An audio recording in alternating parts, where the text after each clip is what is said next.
Good morning, everybody. Just doing a mic check. If you can hear me, type I hear you or say yes in the comments.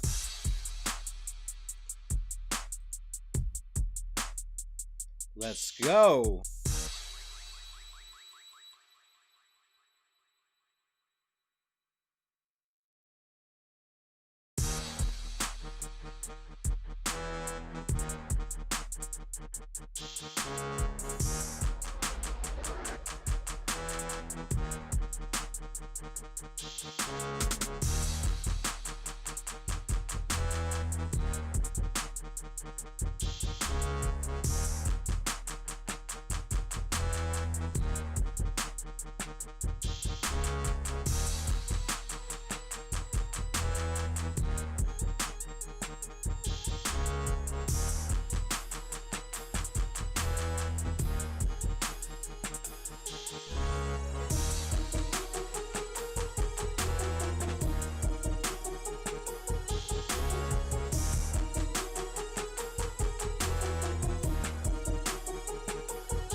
All right, time to refill that coffee. 1 or 2 minutes, we're gonna go live. Love seeing everybody out there. Thanks for showing up to the live. Let's go.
All right, good morning.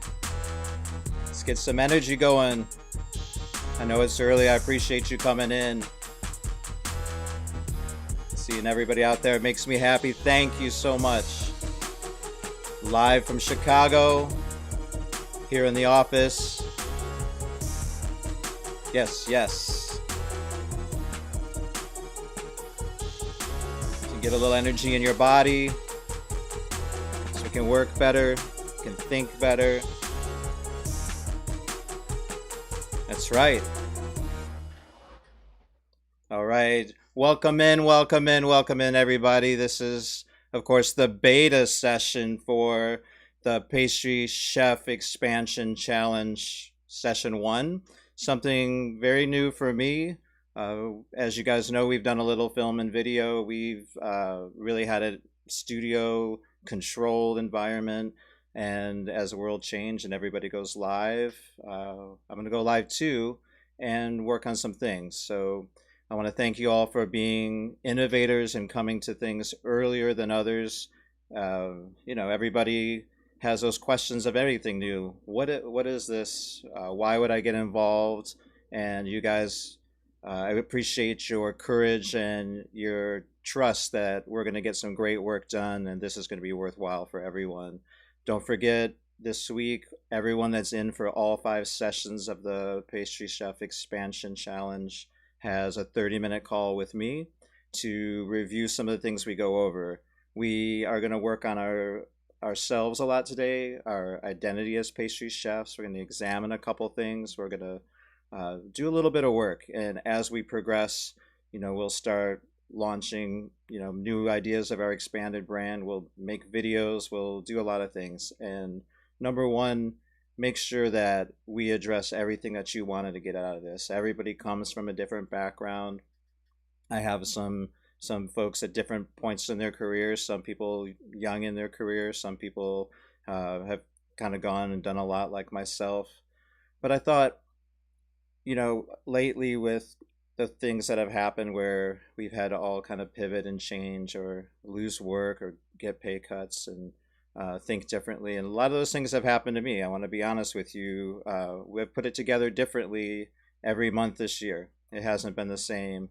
But I find energy in that, and I find liberation that actually ended up being a good thing. But when I talk to people, and I have the blessing of going out and still meeting a lot of people and talking to business owners and chefs, we picked up some work with some businesses that were working on their grab and go, working on their to go, working on how they're going to survive. And I was lucky to help some of those businesses make those changes and do really well. And I thought, the only pastry chefs I've really been working with are the chefs at the businesses that hire me. So incidentally working with them, and really, I'm always happy to see the pastry people when I get there. We helped a coffee shop concept here in Geneva open and have a great small team, and really they opened during all this madness. They were delayed a bit, but when it came out, they're just getting press everywhere, and I'm really happy to see that they can have like a line around the block just coming in for soft serve and cupcakes and breakfast pastries of really high quality. So it can be done. And I thought, if I was a pastry chef and I knew someone that was doing really well and had some answers that might help me, and I called them and said, "Hey, what's going on? You're doing okay, and I'm glad to see that. I want to do better. Things are out of my control. You know, we we got laid off. I'm getting half pay, kind of really not certain what's going to happen with me. They said I'm going to come back, and then I haven't been back to work yet. And I thought if someone had that answer and didn't share it with me, I might be kind of mad, or at least disappointed that they wouldn't share that information. So I feel like helping these businesses, helping myself survive, helping my family survive through this has showed me that I do have those answers from various stages in life and through all the various parts of the industry I've worked in. And I want to share those answers with you. I want to make sure you get your answers. And they're going to be different for each of you. Wanted to say, I really don't know, how to ensure someone's success or even my success, but I know how to move toward it. So when we talk about our chef trajectory, that's what we're talking about is having an expanded view. Sometimes as chefs, we want to plan out every stage, and then attack it. That sometimes work in a pastry environment or making a recipe, but life is, it's not exactly like a recipe. It's not a recipe that is controlled. I think as pastry chefs, we love that control because we know that life is chaotic. And in our kitchens, in the best days, despite some chaos and despite personnel and people that we have to lead, we do have that control on some things. And I grow to really appreciate that about the field. And the higher up you get, you start to realize that there is chaos, that as leaders, we're making the patterns, we're making the programs, we're making the structure that everyone below us feels secure, that there's a structure. I saw it at Four Seasons, I saw it at Peninsula, I saw it at Mariano's, being over 50 grocery stores. And I kept thinking somebody's going to have the magic formula to be successful, because on the outside, all those companies are very successful. But on the inside, it's us as leaders that are creating the idea and bringing everyone moving toward it. So we really need to do that for ourselves and for our business. Let's take a look at some of the things that we're going to go over today. And there's a few things. So I'm going to rifle through it. That's a long list. I want to provide value for you guys and kind of make sure we cover things. So the setup today is really important. Let's get a lot of work done. Be attentive. Drink your coffee. And here we go. Let's breeze through, session one. So this is the beginning of the expansion. I want to encourage you guys, and I'll be doing this exercise with you because we can't assess it enough. The trajectory map, that's a workbook where we'll probably do a little bit today. I'll show you what I was working on. And then over the week, we can fill that out. And that's those goals ahead of us, not just a straight line, but putting some time with that path to see that we can get to those areas that we need to. And those should be really big goals that you think you couldn't have done. You may have already had goals in pastry. I want to be an executive pastry chef. I want to be a business owner. And you got that goal. And maybe it's time to make some new goals that are really seem out of reach, but so did that other goal and we made it, right? And then elements of identity, what makes up a pastry chef. Sometimes we decided that identity a long time ago, and maybe we were really young, and that things can change, but we want to always feel like we stay consistent to that, and that can kind of get in our way when everything in the world isn't consistent. And then elements of style. I think any of these for a pastry chef, this could be a whole class. And we have a plated dessert class, so we'll get into more specifics of that in next month. And then, of course, pivoting. Like we talk about pivot, but for pastry chefs and sweet side business owners and people in the food industry, what is that pivot? Pivot sometimes seems understated to me. You can't just lift one leg, move, and then there we have it. We really it may be much more than a pivot. It might be a huge adjustment. So that pivot, it might actually be reinvention, and that's why I want to frame it as expansion.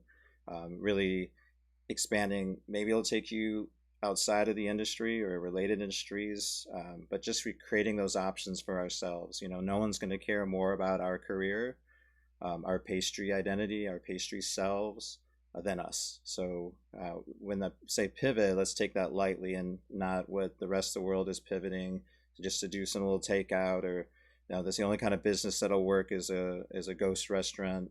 No, there might be other things. So let's think outside what speaks to us, the kind of work that we really want to do, and then fill in the goals. So more on that later. And then we have a little take home. There'll probably be homework. You have a week to do it. I'll follow up with you guys. You can always ask me questions. For the next 5 weeks, I'm here for you. I'm your trainer.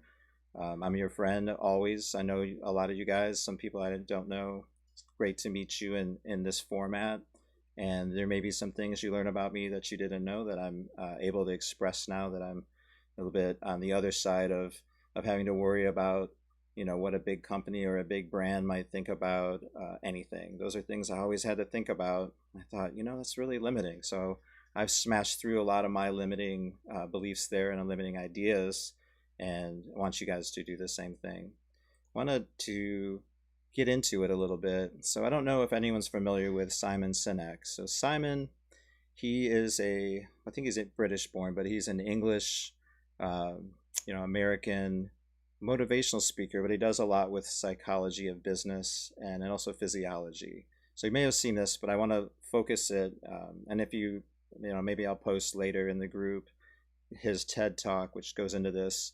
It's great for business. It's game changing for a lot of people. A lot of businesses don't work this way, but I believe that focusing this in the pastry way and internalizing it and applying it will really help. So, we want to take away from his TED Talk is that people don't buy into what you do; they buy into why you do it. So the why, and we had a little exploration of that. So I want you to start thinking about the why right now. Like, why are we really doing this? Like, what is easy to say? What are we doing? We're in a business. I make chocolate bars. I'm a director. I engineer, programming for 300 grocery stores, 50 grocery stores, 5 fast casual units. That's what I do. What I do, I generate revenue for the business. That's an outcome of the business. For me, to inspire and nurture pastry chefs and sweet businesses, one project at a time. So that's my why. Why I do this, why I get up in the morning, is to nurture, make successful pastry chefs and sweet businesses over and over, one at a time, one at a time, one at a time. That's my why today. So wherever I'm at, even if I'm hired on and I'm have an employer, pastry chefs in general, we're kind of like free agents, right? We act like we're hired guns, and I'm really only here for this time. I'm really thinking about my next step sometimes, or if we're fortunate and we like where we're at, we still kind of grow inside that role. So I always especially in recent years, think of myself as still a consultant and still giving advisement. So if we start with why, let's pencil in some whys. You'll have that paper on the page 3. You can kind of pencil it in. We can change it. We can print more.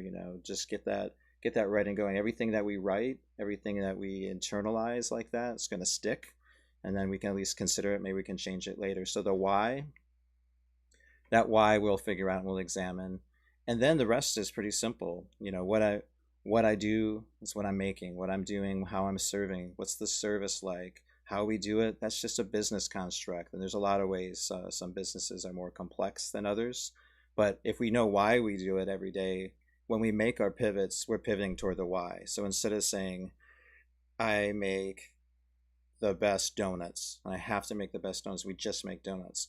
But we're much better suited for success if why we make it is so that every customer that comes into our donut shops leaves happy.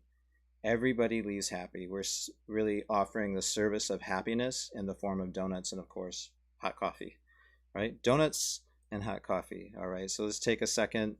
Let's drink some hot coffee. I'm going to pull up the cam here. We're going to talk about this a little bit. Allow me to drink a little coffee as well. Here we go in the corner. All right. Cheers, everybody. Are you guys in there? If you can hear me, you're paying attention, this all starts to make sense. I'm going not too fast. Just say, yes, I hear your yes, this is good, or yes, slow down.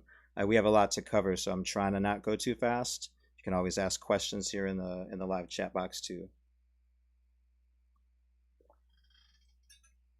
So to finish off today, focus on what that why is that you're clear on, or that why that you want to expand. I would recommend expansion. I'd recommend expansion to everyone, pretty much every week, every month, every quarter, just to consider that we can change those things.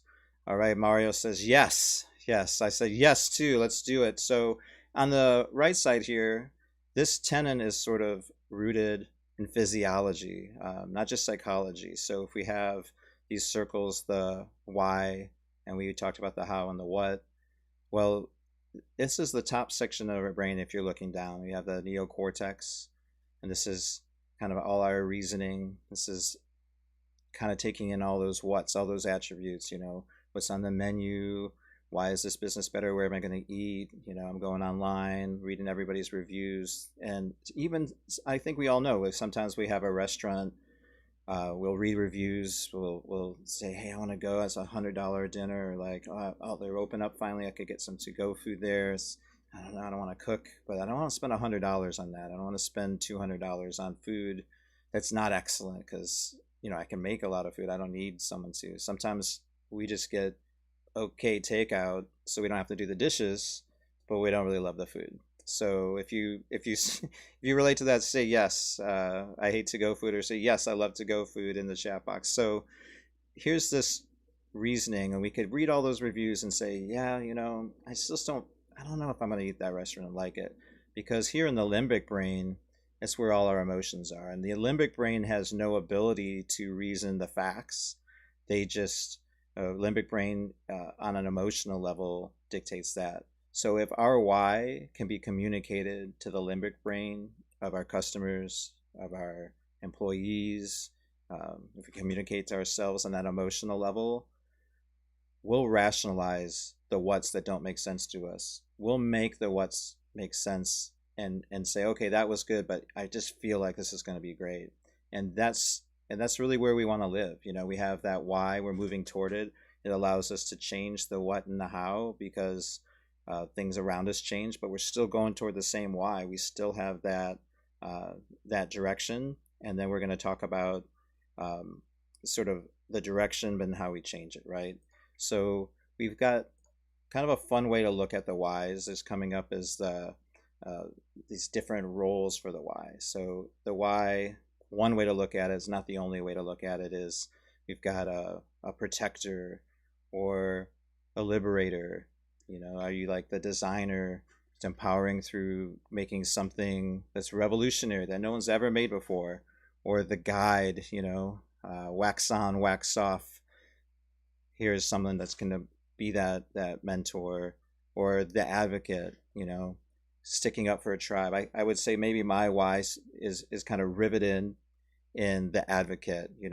I believe that pastry chefs are the best people on the planet, not partially because I am one, but because after meeting so many people, over so many of you, so many aspiring pastry chefs and students and business owners, and yeah, man, to me, I'm always saying pastry chefs should be the president, right? Pastry chefs should run the world, right?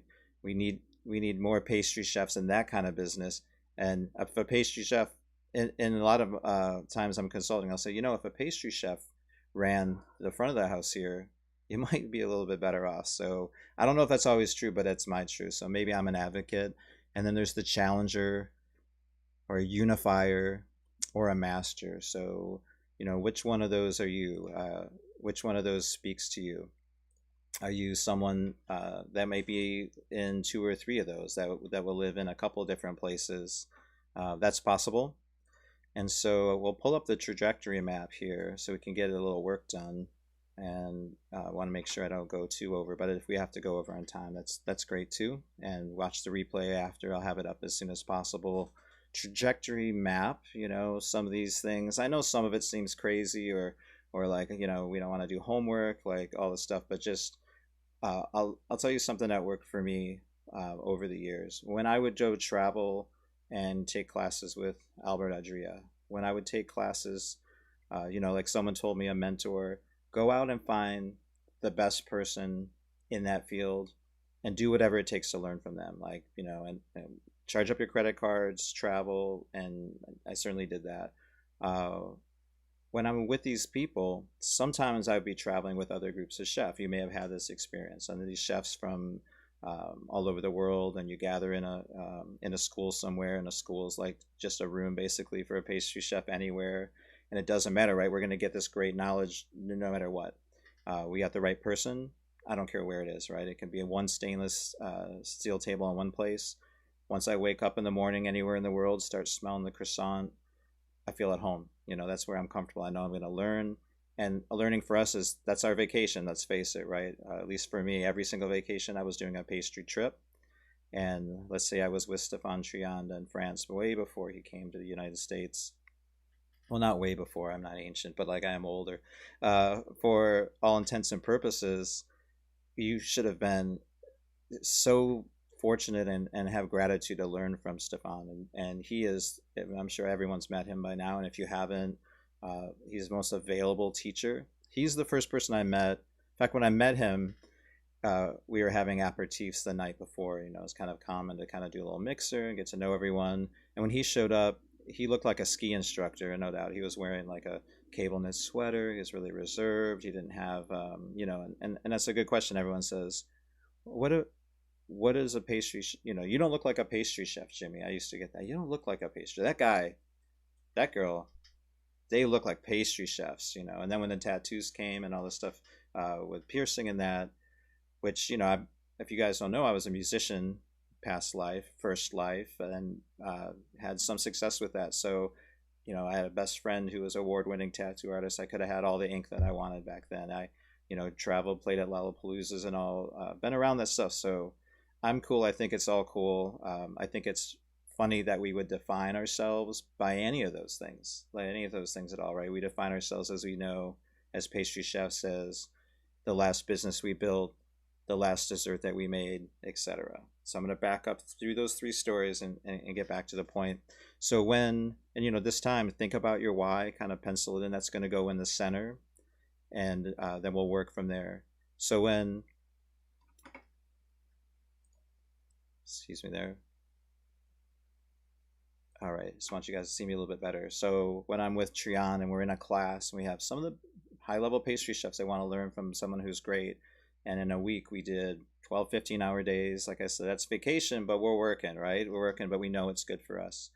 12 to 15-hour days, making 7 showpieces, entremet, a lot of petit gâteau, all this stuff. And we just soaking it in. And I always just listened to whatever teacher I was with. Now, in this case, I knew who Stefan was a little bit. I knew he was the captain of the French world pastry team at the time. I knew that he had just missed his MOF. So you guys know that for us is one of the pinnacles, but now there's so many accolades that you can get, but that, still remains something that's enduring. And he had just missed it. He said, if I don't get MOF next year, I'm just going to move to the United States. And so, he did that, and the rest is history, and he got the MOF as well, and he moved to the United States. So shout out to Stefan. But we were in that class, and he's a giving teacher. I've noticed that all these great people that I would go study from, I would ask them a question, they would give me the answer. They would give me the recipe, anything at all. There's just no hesitation. And then there's a tier underneath sometimes of chefs, pastry chefs, all chefs, business owners, managers, general managers, that won't give you anything, right? If you know somebody who's super generous and gives you everything, say generous. And if you've worked with a couple of people that won't give you anything, or maybe early on change the recipe so mine comes out better, say Yeah, saw that. So anyway, just having some fun, but keep that energy up. So we're learning here. The class with Stefan, a lot of the American chefs that were there, some of those were French-born chefs who now lived in the United States. So we're all in there. There's about 20 of us, and I would say over half the class sat in the back, drank espresso, didn't listen, questioned things. He would bring up a technique, an idea, something you could do in your business, and often they would say, "Well, that won't really work. You know, it's never going to work. It's never going to work. It won't work in the United States. You know how the Americans are." And do we, right? We do, because we go back and if we want to try to make those European style desserts the best way, the right way, because we finally had it. I mean, you'll agree with me if you never had a croissant in France, you're really not going to be able to get in the game unless you learn from someone who's had that experience. But the best way, I remember standing in lots of little spots, going, "Oh, this is Tyrone. Oh, that's croque monsieur." It blew my mind. It's so different. Tarte tatin. I would never make a good tarte tatin if I hadn't traveled. It would be unlikely to be able to do that. So here's this opportunity to learn all of that, from someone who is very high level, super generous. Hey, I'll give you the recipe. And they're standing in the back drinking endless espresso. Well, I was drinking endless espresso too, but they were drinking endless espresso and just arms crossed. I don't think so. So that's what I want to say. Like, just be active with the information. For this time being, what I did was compile all this over years, all this, strategies, all this technology, all these things. And a lot of what I've done to be successful is outside of the pastry realm, completely outside of it. What I've learned in video editing and technology helped me in the pastry game. The idea of workflow, the idea of supporting, work with technology and how to get there faster. So sometimes I was stuck in the old way because in my heart, I'm a slow food guy. I'm a slow food chef. Let's let it take its time. Let's ferment it 12 to 15 hours because I'm making bread. Let's do things the old way. So old ways sometimes are the good ways, but we also know we can't live that way. The world is so fast now. We don't have that opportunity. So when I was with all these chefs, kind of make the real point, kind of back around to that one. Thank you for staying with me. The the mentality, my mindset was right now when I'm with these instructors, whatever they say, that's gospel. Whatever they say when I'm here, I'm going to do it. I'm going to do it. I'm not going to question, because of course those questions come up, because that's what humans do. We kind of get hung up on the what's again. I was just going right for the why. Why am I here? Why I'm here to be just like this person, at least for while I'm here. I mean, you can always change your mind, right? Can always, as long as we have an identity where that's okay. If in our identity the why lets us fail, there's no problem with failing. We hear all the time, how many millionaires failed and failed and failed, and then boom, they got that $1 million idea. But we're kind of scared of that sometimes because we built this identity. I mean, keep in mind, I'm a luxury chef from high-end hotels with a bakery background. I used to be a musician. So when I was coming up, I really held on to that identity of a fine dining chef.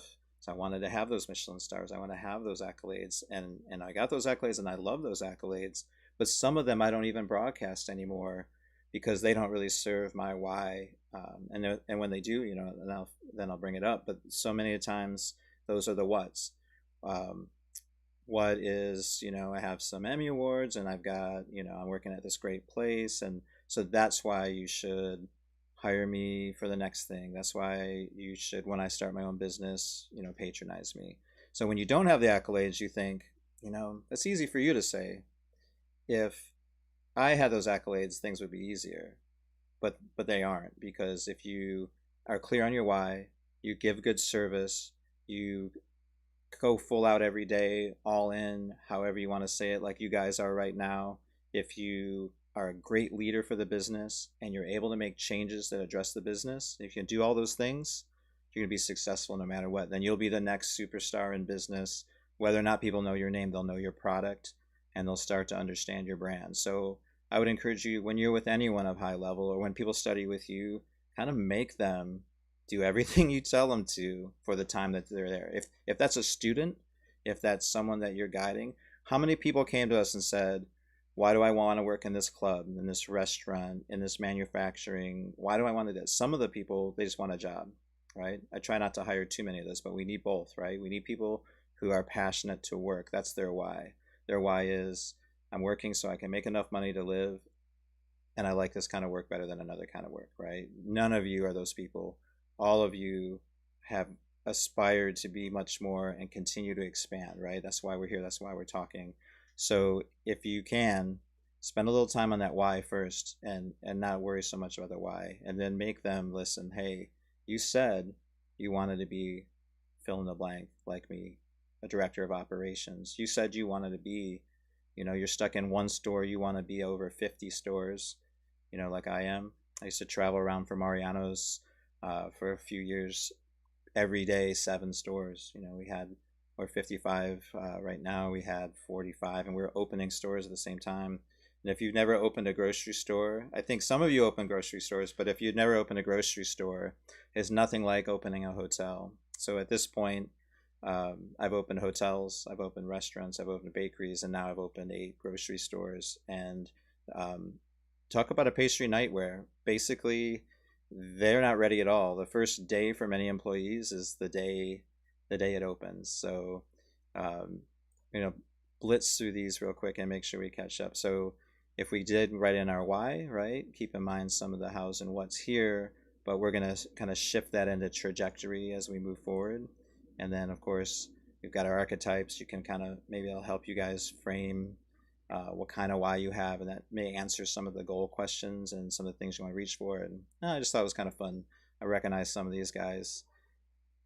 So then back to this trajectory circle. It's a blank paper. I've got mine. I started to fill out. I don't know if you can see a little bit. Yeah.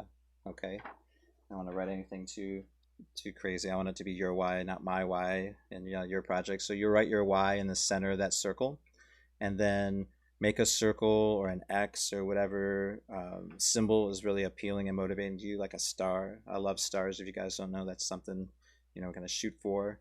I just like the everything about it, the image of it, the symbolism. But maybe that's the subject of another class, and symbolism in our work, in our pastry, and our recipes. But in terms of this circle, by next week, please fill out, and you can send me a photo, or you can post it for the group even, and say, hey, this was really cool. And we can share with the individuals that aren't here, so that they know something that might try next time around, or maybe they want to audit a session later on. But for right now, we're going to focus on you guys in this group and filling out this circle. So fill out the why in the center, and then in those outside circles, like pick a month or a quarter. Somebody's circle might be, this last quarter this year, first quarter next year, second quarter, third quarter. Someone else has something going, and I would include the very closest goal to you right now as something closest to the circle that you're already going to meet. And everything second circle on, if you follow me, everything second circle on should be a reach, something that you haven't done. To support some of those, I'll let kind of work throughout. If you're able to kind of understand this and know what you have to do here, say I understand in the box, I understand, or say filling out my circle, or I know my why. Give me a little shout to let me know that you're with me here, kind of filling out this trajectory map. And we're gonna use this next week too. So week 1 and 2 we're gonna work a lot on ourselves, and then week 3 and 4 we're working our brand. So in week 5 we're gonna put it all together and maybe launch some campaigns together. I've got something in the works. I'll share all that stuff with you guys and connect you with the people that you need to know. I never have been able to do anything on my own. I have a supportive family, yes. Shout out to @Pastry Wife. She's everything that helps me continue to go. That's part of my major why, and our families should be part of that. But right now, focusing on the professional why, put it in the center there, and then fill out, going out from the center, some of those goals, and then put a date on it. So like we say here, a trajectory, as opposed to a path. A trajectory, on the other hand, comprises a path, which is more like a straight line. How many people will we say they are on that path? I was on that path to become the best pastry chef. I was on the path to win, a title, a national title. In sports, I was on the path. They were on the path and then they fell off the path. Well, with a trajectory, it's not really just like a path. It's sort of, as we know, time and a path, and sometimes the path isn't a straight line. It almost rarely is a straight line. We try to make it a straight line. So again, populate that circle around the circle. Don't line it up. I mean, I'm not going to tell you not to do that way, right? But I could see some pastry cook maybe, kind of being linear. I used to have a test when people would try out. I thought, even cooking for a pastry position, or if you're going to work in the gelato shop and you're going to stand on a machine, like nothing's really going to prove to me. We have a question here, not clear on where to go from the why in the other circles. So let me reiterate again. We to fill this out, because this is more important than my storytelling or my bad jokes when those come out. So I apologize in advance. So I'm gonna drink some coffee. We're gonna walk through this like step by step to fill it out because it's super important.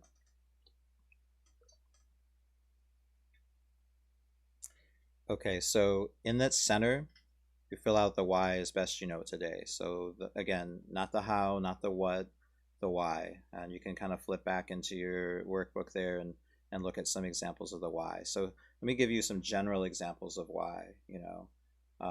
Why could be because I love to serve. I love to serve. I love to serve. So I my why is I want to start a business that employs ex-cons and homeless people because I want to help those people. I want to serve the community and I want to help people in general. And how I'm going to do that is through my pastry skills.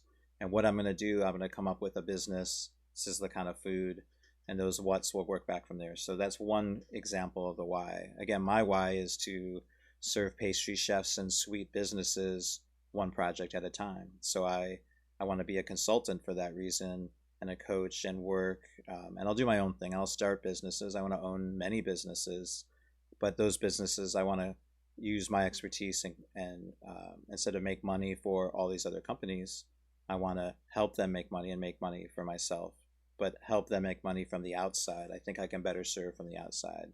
So I would write my why there. And then in a circle on the outside of that, we have like a project here. So you might be able to see it says start online classes. Okay, so that was this one. So here we are. I'm doing a monthly, somewhat monthly, or 2 months. So there's one. I started and I put a little date on there. That's going to be, it's pretty much September at this point. And then outside of that circle, and if this starts to make sense, say makes sense, type it in for me so I can see, or any other questions that we have. So then as we go out from there, say, hey, I want to open a cookie business. So a few circles out, I have a circle that says cookie business, and I wrote in there the name of the cookie business. And again, just that's the goal, and I got some months. So I know that means by then, I'll have another page, another time where I'm like, I'm just working on the cookie business, 15 minutes today. That's all I have.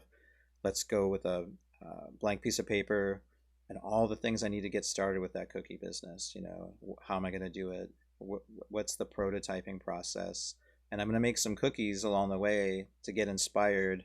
And because I like cookies and, kind of keep thinking about cookies, I'm going to talk about that. So if this starts to make sense, again, type in the box. I'm seeing everyone's busy working a little bit, filling that out.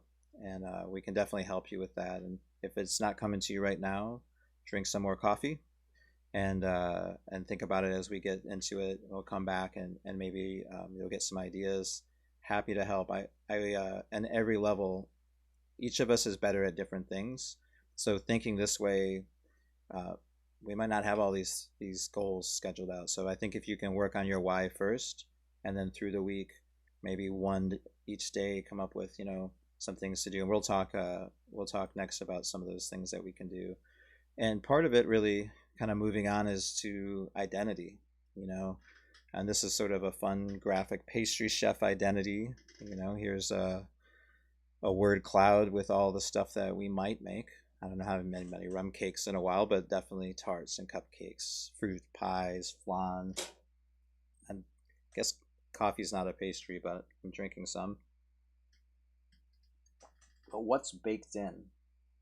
Baked in, that's kind of like the vernacular from graphic design. Like, we take a bunch of layers of things and then we just bake it in. Like this word cloud, we could say that image is baked in, but like what's baked into our pastry chef identity? So, one good quote here from the packet: identity is the strongest force in the human personality. We all have a deep and abiding need to remain consistent with how we define ourselves. So again, identity, it's the strongest force in the human personality. We all have a deep and abiding need to remain consistent with how we define ourselves.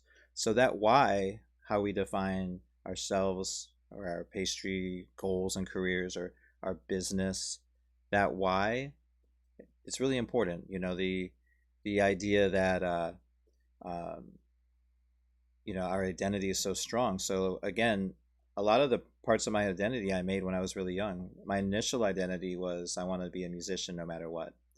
No matter what, I was going to be a musician. Um, that was it for me. I was going to play music. I started playing in bars when I was 15. I couldn't think of anything else. I barely. I was a straight A student. I got a grant to go to college. I went to college for a few years in English. I was fairly bright. A lot of my friends were the valedictorians and the salutatorians of the school. I was someone who played punk rock music in clubs and happened to be in academically talented classes. I kind of just grouped in with them, and yeah, I have some skill, but I would say my talents were more varied and more artistic. And I thought, man, why am I even going to school? Which is interesting because I would say right now, with school not having access, not really being comfortable going to school with groups of people, with education being so expensive forever. I'm a Gen Xer, and from our generation on, uh, we can go to school, we can get the money if we're fortunate, we can get some loans if we don't have it. And everybody knows this. Like, it's amazing. There's some things in our culture that everybody knows, but it doesn't change, right?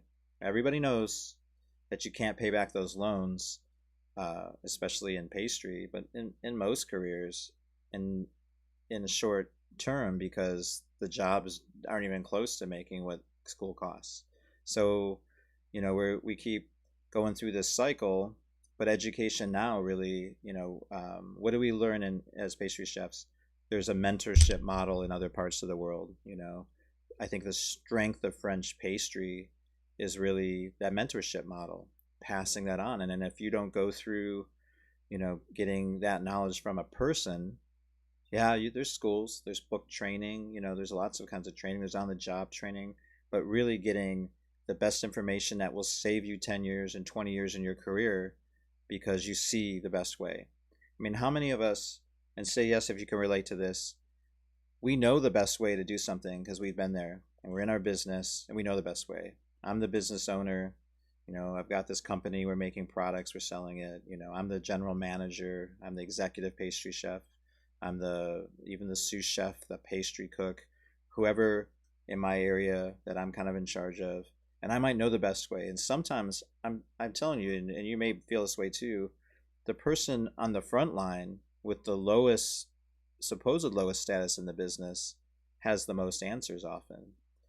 And I'll say the person that we think has the lowest status in the business may have all the answers or the right answer on a specific subject. They may not know what to do with it. They certainly don't always feel empowered. Many businesses that can empower those people, but I would say people are more and more reluctant to do that because we're trying to cut the labor out of all the businesses, and that's sounds like possibility. Like we have to cut the labor out of it. Pastry, we know it's the first thing to go when we are having cuts in a hotel. We're having cuts, or what is everyone doing during the turn down here? Uh, Closing businesses, but when they come back, I don't think they're going to bring the pastry chef back first. And being a pastry chef, it's difficult when you're the best person in that business and you have the answer and you can't do anything with it. So, being right, unfortunately, isn't that meaningful if we can't really, you know, kind of get that across to people. So it's good that we work for the best teachers, that we work for the best mentors, that we start our own business. So at some point, if you're feeling that way, I used to think, what's next for me in pastry? Excuse me. At a lot of points, and a lot of my pastry friends was the same thing. Like, and we're all in really good businesses. We're sometimes in the best businesses in Chicago. Chicago is a good market, but a lot of you guys are in the best markets. That's why we're there. We're in LA. We're in Atlanta. We're in the places that we think we get the most out of our career. We're in the good businesses, and we think, well, what's after this? Is it just being a teacher? Because I wasn't really interested. I like teaching. I teach all the time. I approach managing people as a teacher, and I want to be a student my whole life so that I can keep learning. If you've ever worked with someone who stopped learning a long time ago and just uses one chocolate, and that's the way, and I have 5 recipes and I just pour them in different shapes. If you ever mentored by someone like that, you can see the importance of learning from the best. You can see the importance of not staying there, because ultimately that's not going to work for you. And I spent 3.5 to 5, and in a couple of cases 7 years at a business, because I thought that was important, that other employers would not be interested in me if I didn't have this track record of staying a long time. And I watched a lot of chefs stay a year, stay a year, stay a year. So maybe that's not enough time, but I think that's not the right way anymore, at least, because I may have stayed too long.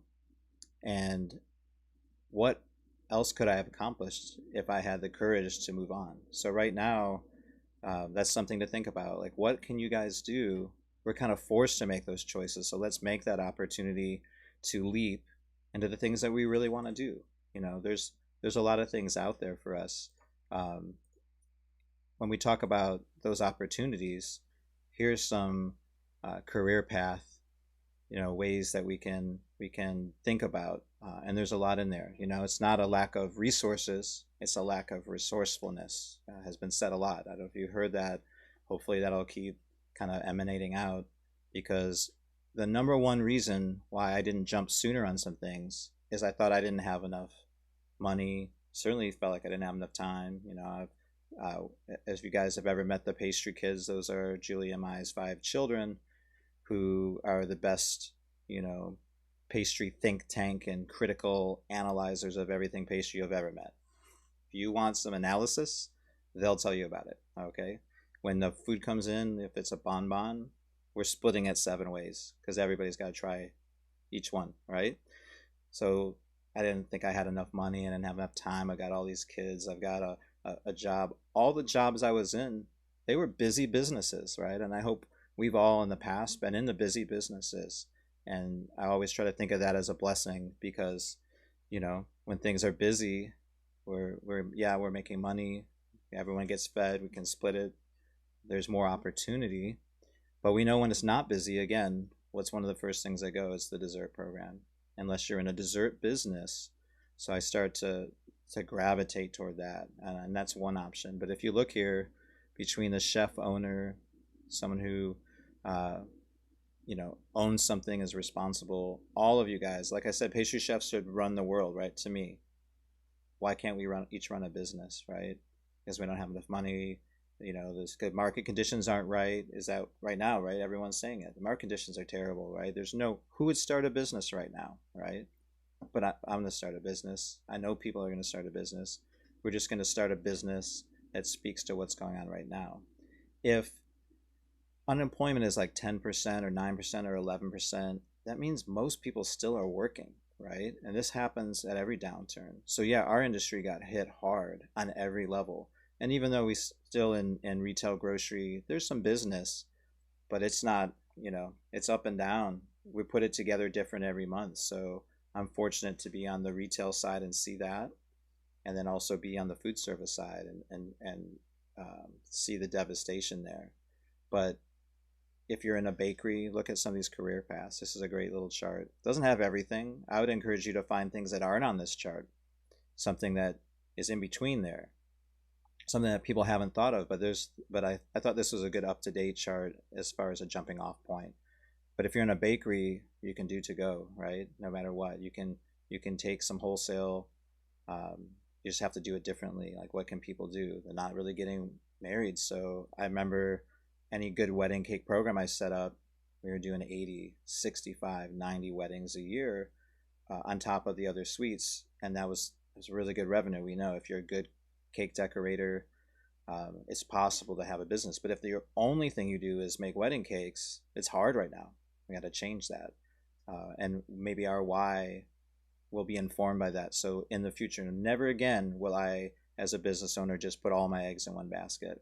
If you're in manufacturing at any level, when I say manufacturing, most of the manufacturers that I work with, they're small. They're doing things in an artisan way. Again, those are my people, our people that I can relate to, because they're trying to feed the market.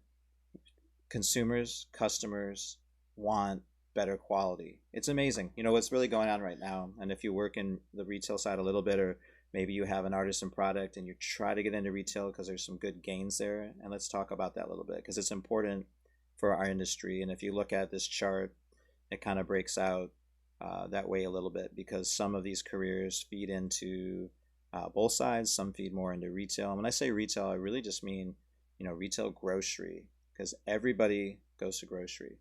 I told you I was a luxury, fine dining chef. Right? I have passion for fine dining. I love things that don't make sense, that create theater, that are kind of, but again, just like I told you, when you're learning and you're just going to take everything that chef, what she tells you, you're going to take it in. When I go to fine dining, I try not to be a chef and just be a diner, or be a theater goer, or be an appreciator, because there's no fun, right? This industry beats all the fun out of you if you take everything apart and pick it apart. And we almost can't help it, because analyzing things and then learning from them, that's something that pastry chefs do well, right? And it's an important trait, but also turning that off and appreciating it from a customer's perspective. When we used to make plated dessert, I would tell the sous chefs that make a dessert, they need to eat the whole thing once. Like, here is this dessert. What do you think? Because if I say to them, one berry instead of three, or better yet, half a berry, right? Not just for cost, but it's not needed. Or 2 sauces, 3 sauces, and if they had a training from school or training from other chef, and again, their identity was, I work for this great chef and that's the way we do things, no matter who that person was, I wouldn't get very far by just saying well, it should be this, it needs that. But if they ate that whole plate, they would get the why like that. That's too much food. Nobody needs that. And then you can work backwards from there. And now our costs are better because it's less on the plate. And on the production side, you have to, clean less of that. You have to cut less of that. So I wouldn't start with that. Sometimes, people come at it that way too. We start with, I can only pay this much, this client's like, I only have $500 and I need you to do everything. And so instead of saying, well, that's not going to work, right? We have to kind of dig a little deeper and figure out, again, it's not a lack of resources. So maybe $500 is enough to actually solve the problem, but the problem isn't what they think it is. So if that makes sense, say yes. If you're still with me, say yes in the chat there. And again, you've got the replay. We can kind of go through this. I know, we're on kind of wrapping up on the hour mark. So we're gonna go about 10, 15 minutes over and kind of get there.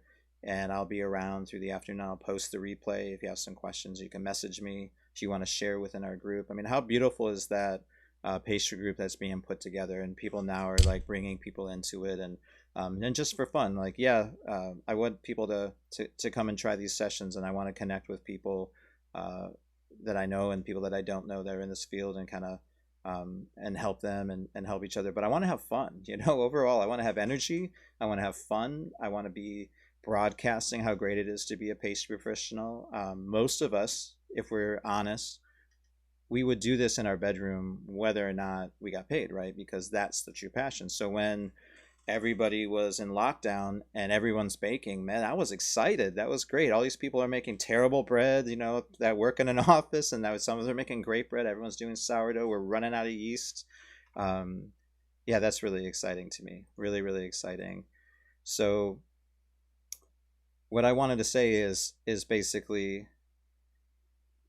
and I don't know if we can go much more into that career path, but look at that. What I wanted to say is, on the retail side, there is a lot of finance there. There's a lot of money. There's a lot of gains that can be made that's worth thinking about. Again, I was a fine dining chef. There's no way I was going to work in a grocery store, right? My wife knows I would never. I didn't like to shop anywhere but Central Market in Austin or Wegmans or something like boutique, where I can get all the fun stuff. That's playing. That's not shopping. But like going to a grocery store for daily stuff, I want to go to the farmers market, right? I'm a chef. I'm a foodie at heart. I love all that stuff. My first day at Mariano's, Fresh Market, I spent the whole day in the grocery store, 10 hours, just assessing. There was no position. They created a director of bakery operation position to bring in, the kind of intelligence that you guys have, that pastry chef, culinary, bakery IQ, to bring that in. Because on the food service side, there's a lot of beautiful people, right? Those of us that came up through restaurants, those of us who own restaurants, those of us who, the reason we're in that game and not something that pays more is because it's beautiful, right? It's beautiful, beautiful. We can create some cool things. We can create and craft an experience, but no money, or not easy to make money. And some people, I'll say, are crushing that.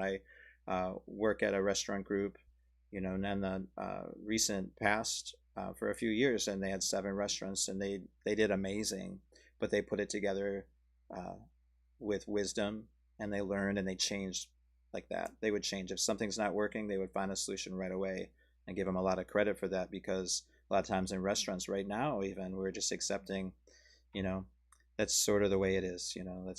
That's sort of the way it is. Like, it's too bad. I'm just gonna have to take a vacation for a while, and that's it. I can't really go do much about it. So I'm gonna flip to the packet here for you guys and kind of paraphrase. So here, in the golden circle, people don't buy what you do, they buy why you do it, and put the why in, and then just kind of the how and then the what. You can answer those last or later. We can work out some more. We're all going to bring in and start next week with these.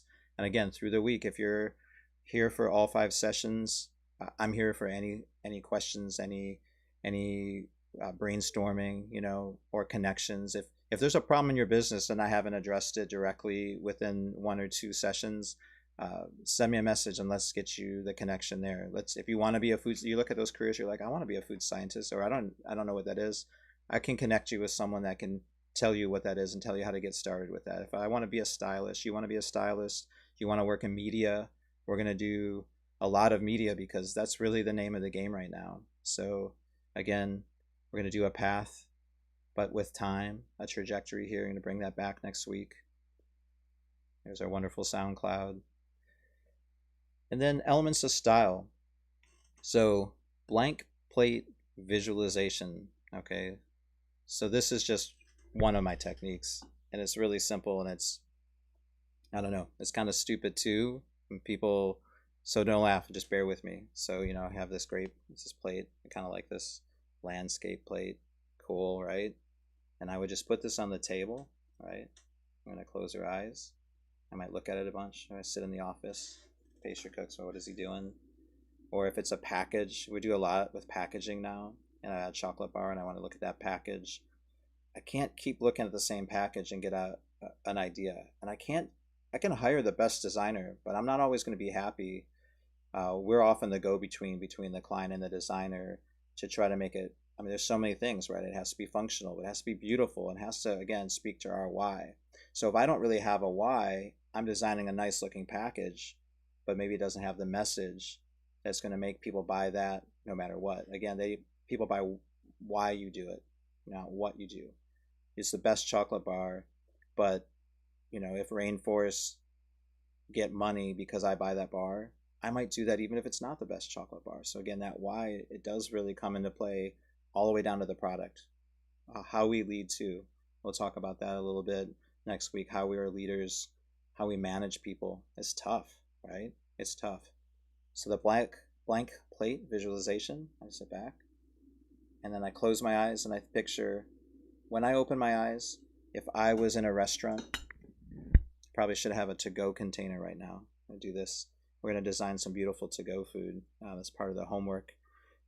Because right, in pastry we make creme brulee. How many people say yes, you made creme brulee and you had to put it in a to-go container? Let's get gelato to go, right? Scoops of gelato, put in there. We've all done it, right? 5 2-ounce ramekin, containers, plastic containers, sent out with one to go dessert. Oh yeah, the good old days, the good old days. So basically, I open my eyes and I visualize if I was sitting somewhere and someone put that down, what would impress me? Not anyone else, not what's my starting point. Oh, I need to come up with this kind of dessert. I need something that's portable, or this won't work, or this is what the cost is. Just simply, what would amaze me? We've all seen so many things in our life, in our pastry lives, that were exciting. So to excite me or you, it's going to be a little difficult. So who better to surpass that than ourselves, right? Rather than being the kind of chefs that and none of you would be this chef because you wouldn't be here working on yourself in this way. We would sit back and go, that's cool, but I could do that. Sometimes at Four Seasons, I'm going to be honest with you, everyone would stand around at some point and go, yeah, no one can touch us, right? We're like, we got #1 in North America for this, 5-star, 5 diamond, we got a Michelin restaurant. Yeah, perfect. That's a terrible place to grow and create. And as a result, each of those businesses the next year struggled. I've been in 4-star hotels that were better than the 5-star hotels. And why is that? Because we have that goal and we try to grow. If we don't grow, we're going to go backwards. We're going to shrivel. We're going to shrink back. So again, that expansion, growth for me is expansion, because we just want to grow this way. We want to grow this way, right? We want to expand like that circle we're making right now. We want to bust through and have a new life for all of us that's based on the things that were great that we have with the pastry, the passion, the cool things we made. But we don't want to just be down that single path, one after the other, just kind of moving along. So let's finish up here and kind of take a look at the homework. And I guess we could go another hour. I would love to. This is exciting for me. So we've got the blank plate. Can read through this, and I think again, I would do it with to-go food now. That's something that's going to give you a lot of mileage. I would get one of those black rectangle containers. And how could you get a perfect, almost like a bento box without borders, and have it be deliverable, go through Uber Eats, arrive somewhere and actually be good, actually be open that up and go, wow, that is beautiful. If pastry chefs can't design food like that, I don't know who. If you've got a business that manufactures gelato, roast coffee, produces, cookies, cookie pucks that someone else bakes off, how can we reinvent those things to reach new customers? And then here again, all these possibilities. I still haven't written my cookbook. Got a lot of recipes. I probably could do that. Everyone else has a cookbook. I'm like, wow, why haven't I gotten to get a cookbook together, right? Anybody can make a cookbook now. Can do it on your computer. Catering, that took a hit, right? Food stylist, that's great. Farming, right? How many, all of the things we use, most of it comes from a farm, right? But we're hardly ever on farms. Every farm visit I've made, it's been mind-blowing. And so the pivot, again, not a lack of resources, a lack of resourcefulness. It's so easy to say, I feel this way too. You're like, hey, that's the pastry chef in me making that correction.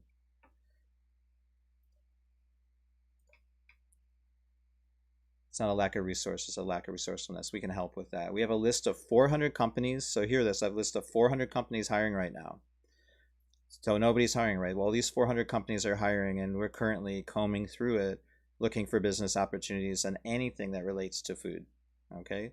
So if you want a list of those 400 companies, just message me or say right now, I want the list. I want the list. It's been difficult. Things have been difficult before, but I'm telling you, there are a lot of people doing well right now, and we're going to be one of them, right? All of us. So for the homework, you can share your story a little bit. If you want to go on the group and share your story on a video, it's something that I'm telling you, it feels great, and it feels a little weird, but we need to kind of come outside and inspire others, and you'll get double the inspiration back for yourself. What excitement led you to become a pastry chef?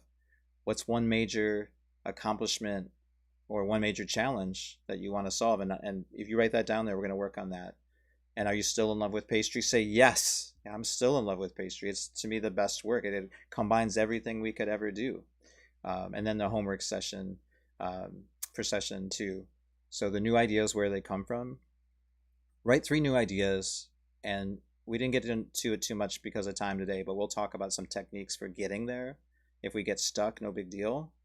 We'll work on that. And then moving away from, past methods, what are 3 new methods? And I would say look to other careers and businesses. Look for other careers and businesses to do that, in terms of what they do, what works for them. Finding inspiration in our business can be difficult because it's too close to home. So again, what are some of the new methods? Like if I went to the Dadaists, let's pick something really off the wall, and you've got some techniques they would do.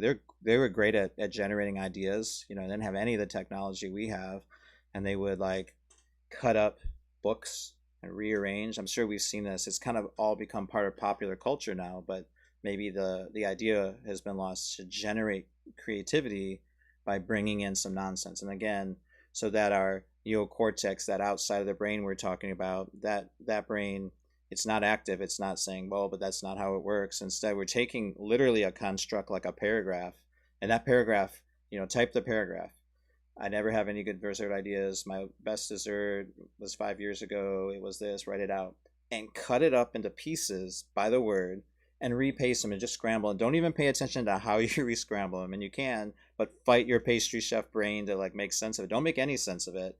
And then just read it out and come up with a new idea because of it. If it doesn't work, no big deal. But just cutting up that old idea and saying, I'm done with that old idea. It was a great idea. And build something better. If you build it right, it'll last a while. As you guys know, I've been putting up some of the same dessert photos for a few years. And it's not because I don't have any new desserts and new ideas, right? It's because I spent so much time on that work. I don't want to give it up and just say, oh, that was on a menu for 3 months and it was in one magazine that I don't own the magazine. I didn't get paid for it, right? I got a little bit of shine and a little bit of recognition. But then I think about the story that's in those and how I've been able to recreate them for different groups. As you look in a magazine, you don't get to eat it. One last sip of coffee as we wrap up. I hope everybody really enjoyed this. I want to say again, thank you for sitting through this session. It seemed to go fast. I hope it was interesting. If there's any way that I can be better, let me know. Again, this is the beta, so I appreciate you guys staying on board to kind of be with me and let me work through this. I'm going to bring up a little bit of music. We're going to groove ourselves out. All right, so say yes if you had a good time. Send me a note. Give me some feedback. Do your homework. Any questions on the homework? And at the bottom, again, we're going to design some stuff, but just bring something back. Again, share in our group. Encourage people, whether or not they're in this challenge, everyone can benefit. And I may start posting some of what we learn in each session just to kind of inspire other people. And like I said, when you inspire other people, you're going to see a lot of inspiration. So again, thank you. Pastry chefs should rule the world. I want to say bye from Chicago.